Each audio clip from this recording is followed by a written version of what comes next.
In today's video, I'm going to teach you how to change email in Asana. We're going to add a new email to your Asana account, verify it, and then make sure you can sign in with that new address going forward. This is useful if you're moving to a new company email or simply want to consolidate logins. First, open your browser and go to the Asana login page. If you're already signed in, that's great. Just follow along from within your account. On the login screen, choose Continue with Google. If your Asana is connected to Google, this is the quickest route. Select your Google account from the list and complete any prompts that appear. You might see two-factor authentication or organizational checks. Just approve them as you normally would. Once you're in Asana, look to the top right and click your profile avatar to open the menu. From there, click Settings. This opens your personal settings window, where you control things like notifications and account details. In the settings window, switch to the Account tab. This is where your email addresses are managed. Find the section for email addresses and click Add New Email. A small field will appear asking for the address you want to add.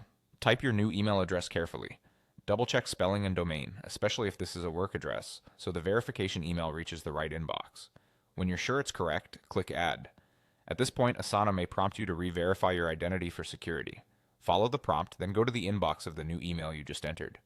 You'll receive a confirmation message from Asana with a verification link.